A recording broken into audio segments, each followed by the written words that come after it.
Happy midday on this beautiful cold Saturday. How are you guys doing today? I am well. I am well. Wanted to touch base on two topics really today. First one is the vaccine. I had some interesting conversation. Well, interesting conversation. I've had several conversations, but yesterday I had an interesting conversation with a couple of ladies. One that's a friend, a couple of coworkers, about the vaccine for COVID. First off, and I want to be very clear about this, I am not going to vax shame. Okay? No, I am personally not going to take the vaccine. I am not going to take it because it is a trial. I am not going to take it because it has been pushed out, and I don't think that there was enough science and long-term research done on the long-term effects. I'm not going to be a guinea pig, because when you sign off on that little form, there's no liability for the companies that are making this trial vaccine. I'm not going to sign up for that. And I believe that it should be a personal choice. If you choose not to get the vaccine, you should not be anti-vax shamed. If you choose to get the vaccine, you should not be vax shamed either.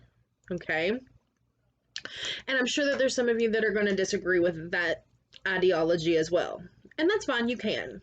Okay? But what I find interesting about that is we hear, and mostly we've heard it from women, and we've heard it from the upper levels of government, especially women. My body, my choice. And that only seems to fit certain narratives. And I'm going to get into that here in a little bit as well. So no, I'm not going to vax shame anyone if that's something that, if you are immune compromised, if you have diabetes, if you are aged, if you have issues where you feel like that is the best choice for you, and you choose to get the vaccine, you do you. Okay? Not here to shame you. That's not what this is about. I can tell you that a dear friend, who's also a coworker, the conversation that we were having yesterday is, she has MS. And that's one of her big concerns is, how is this going to affect me in the long run? What's going to happen in 30 years? How is it going to affect me in 30 years? Is it going to create more issues with my MS? Is it going to create more issues with this? And I think these are valid questions that are not really being addressed by the vaccine makers. They're not being addressed at all. I have read in several sources, and I'm going to put a link to a video of a doctor who I listened to this morning, and man, she touched me internally. Like, it resonated with me. Some of you may watch this video and be like, hogwash, whatever. Some of you may watch her and say, wow. Her video has been taken down from YouTube, so the link is going to be going to Rumble, but I will post the link in the comments. I encourage all of you to check it out, especially if you're on the fence of, do I take the vaccine? Do I not take the vaccine? What do I do? Get as much information as you can about this vaccine before you make a choice of whether or not it's something that you want to put in your body. Again, your body, your choice. I am, they want to scream that about abortion. Why can't we scream that about vaccinations and anything else? Your body, your choice. And I think that should apply to experimental vaccines. I don't take a flu shot. Don't do it. Never had a flu shot. I've had the flu once in my life. I was 17 years old. I am 41 years old. I am 41 years old and I've had the flu once when I was 17. So there you go. I believe in herd immunity. I believe in things having to run their course. So, again, I'm going to post a link to this video. I think it's good information for anybody to watch. I have had family members who have taken the vaccine. I have had family members who have taken the vaccine basically against their will because their employers have stated if you don't take the vaccine, you don't work. And I'm sorry, that's wrong in itself. That these people, first responders and healthcare individuals, that they're being forced to take this vaccine basically against their will because they want to continue to support their families and pay their bills. That is insane to me. And I think, we have to open up that conversation of where do we draw that line of infringing on someone's rights about what's happening with their body. They sure do want to, again, push that agenda of, well, it's a woman's right to have an abortion because it's her body. Well, I'm sorry, that goes to vaccinations as well. I don't want you putting that in my body because it's my body. It goes back again to so many of the double standards that we've talked about in previous videos, So I have a real issue with that. I really, and I'm gonna get a little personal here, and I don't mind sharing the story. It's been several years now, but if me sharing my story empowers another woman, or it clarifies for any men that are watching this video, then I feel like I've done a good deed. So about, oh gosh, I was in, again, I'm 41, so when I was in my late 20s, early 30s, my husband and I found out that I could not have children. That it would be an almost impossibility without in vitro fertility drugs, without going down that path. That without doing those things, it was a slim to none chance that we would be able to conceive naturally on our own. Now, mind you, that is a devastating thing to hear as a young woman. It's traumatic. And we had a decision to make. Do we go down this path? Where do we go from here?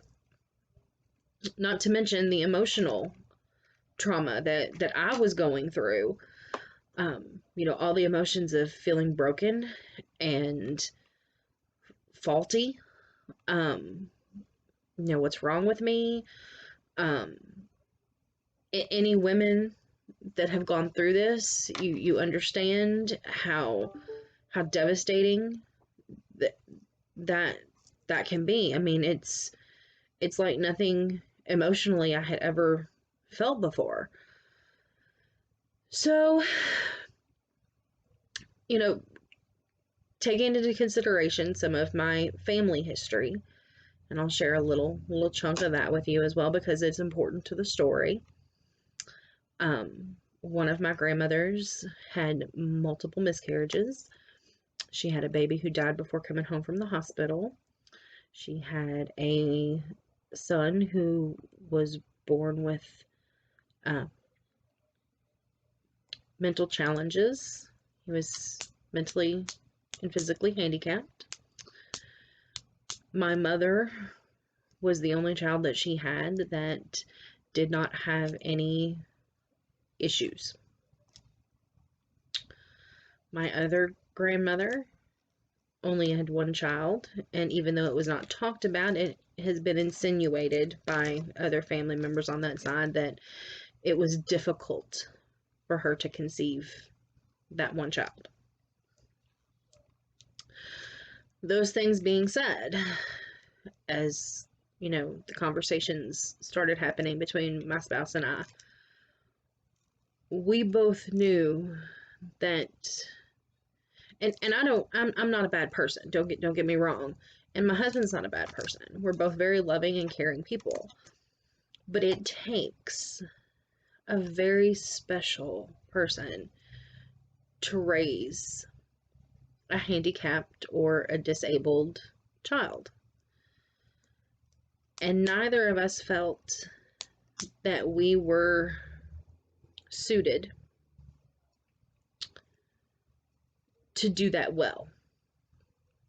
I mean, I know my own limitations and he knows his own limitations, and that doesn't make us bad people. It's just we're very much aware of, you know, what the things that we can handle and the things that we can't. So we decided that in vitro and, you know, fertility drugs were not going to be the answer for us because we felt like we would be playing God and we might, you know, you never know what you're going to get at that point. Especially with my family history. You know, there was we felt like there might be that possibility of something like that happening. So we chose to just not have children. So my female makeup, I've always had medical issues. I'm in perimenopause now at 41. I mean, you know, I'm getting well into that, along with other health issues pertaining to that. So for several years now, I have seen several doctors, and, you know, they all pointed out the same health issues that I have. And, you know, I have asked several of them, you know, what can we do? Is there a procedure, you know, even as far as, you know, a mild procedure or even a, you know, a hysterectomy to alleviate the other medical issues that I'm having, since, you know, children are off the table at this point. And I get the same answer from all of them. Well, you're still of childbearing age and you have no children, so that's not an option for you. We're not going to do it. We can't help you.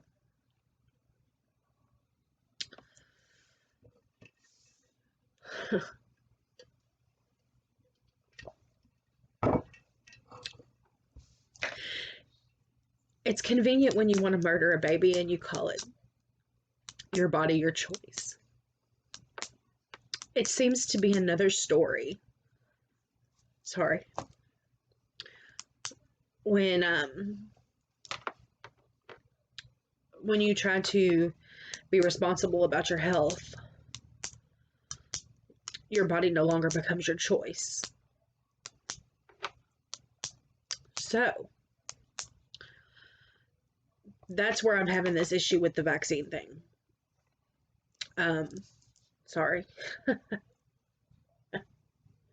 I apologize. I digress.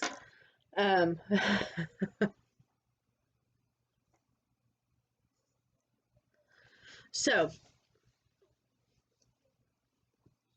you know, we need to we need to see that agenda for what it is, that when if one side is going to say it's our bodies and it's our choice, then that needs to be across the board. And there's a part of the video that resonated with me where she talks about care of patients because she got in trouble for treating a patient the way she saw fit. And the director of her hospital threatened to fire her for prescribing a specific treatment because the insurance company was blocking it. These major insurance companies are taking the doctor's ability to treat us the way they see fit. And anymore, you know, and it's every insurance company. It's got to be approved by insurance. This has got to be approved by insurance. Well, if the doctor is saying that it's necessary, why does insurance have to approve it? If the doctor deems it's necessary, the insurance should cover it and approve it, period. Insurance companies are not doctors. They're not the ones that are caring for us. Our doctors that we choose are the ones that are caring for us. And if they see fit for us to have a procedure or a medication, the insurance companies have no right to block what our doctors see fit. So I'm going to post that video because I think everybody should watch it. It's very informative. I think you'll get some good information off of that video. Whether you agree with it or not, hopefully it'll plant a seed of wanting to go out there and get more information. So again, I digress. That's my vaccine issue and topic for today. I'm going to leave that there and move on to the next. Yes, my sippy cup is full today, kids. I'm drinking blackberry moonshine today. It's very good. So we've talked a little bit about the executive orders that have been being signed off by old Biden. Does everybody know where to go to look at these? You can look at all the presidents' executive orders, everything they've signed. You can read them. I'm ashamed to say that until recently, I didn't know where to go to find this information. So I'm going to also post a link to that in the comment section of this video if you want to go read some of them. It also shows where he has revoked some of Trump's and put in his own. Again, you know, we're still waiting on March, and if March happens the way that we're all anticipating it to, none of this is going to matter. But as of right now, we are where we are. You know, I still think that there's shadow governments at play, but it also shows, which I thought was very interesting, that Trump signed the fewest executive orders out of Clinton, Bush, and Obama. Out of all three of them, he signed the fewest in every category. So you can go look at that, and you can actually pull them all up and read them. I was kind of reading through some of them today. Some pretty interesting stuff. It's got a whole lot of legal jargon in it, you know, and obviously, hello. I'm just your regular Joe Blow kind of guy. I some of it I understand, some of it I don't. Some of it's plain English, some of it's got really, you know, wordy legal stuff in it, but you can kind of read through them and get the gist of what they're saying. So, some interesting stuff there. I'm going to go back and start reading some of that here later this afternoon.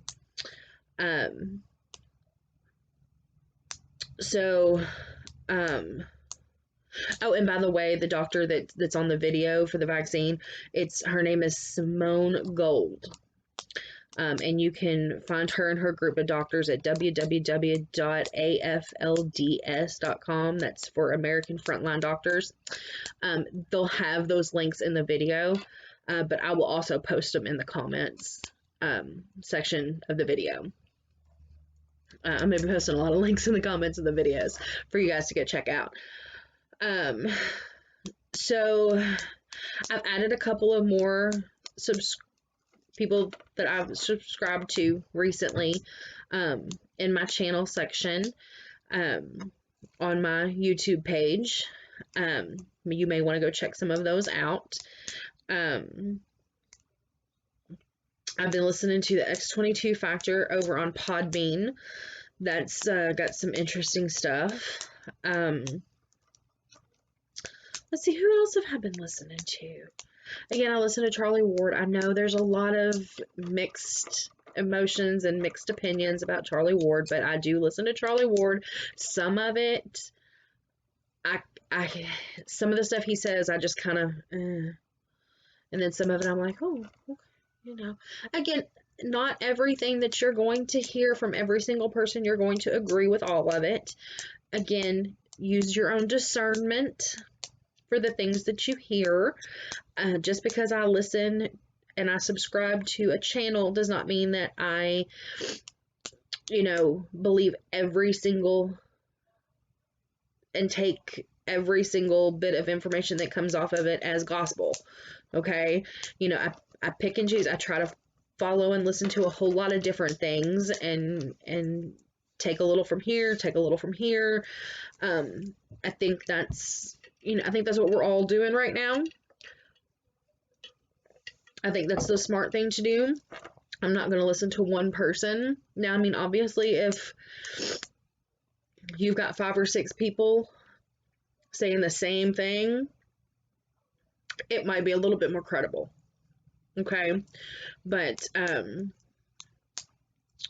so real quick, if you're watching this video, hit the like button, hit the share button, like and share. It helps with algorithms, apparently. Again, still new to this whole YouTube thing. You guys are on this journey with me. So, I wanted to give out my Clout Hub. It is Sandra.Lucas40. You can find me on Clout Hub. You can find me on MeWe under Sandra Lucas. I am still on Facebook, but I don't really post anything on Facebook. I'm really only there just because my family is still there, and some local businesses that I buy from are there from my hometown area. So, I keep those connections there. But MeWe and Clout Hub. MeWe, Sandra Lucas, Clout Hub, Sandra.Lucas40. That's where you can find me there. I encourage you all to come on over. Clout Hub, the only complaint I have about Clout Hub is that I just see a lot of the same stuff reposted over and over and over again and reshared and reshared. And some of it is, again, kind of, but then sometimes I find some really good stuff like this vaccine video. I found it this morning on Clout Hub. So, you got to kind of just filter through and find stuff. Click on stuff and see what it is. And if you feel like it's worthy, then share it.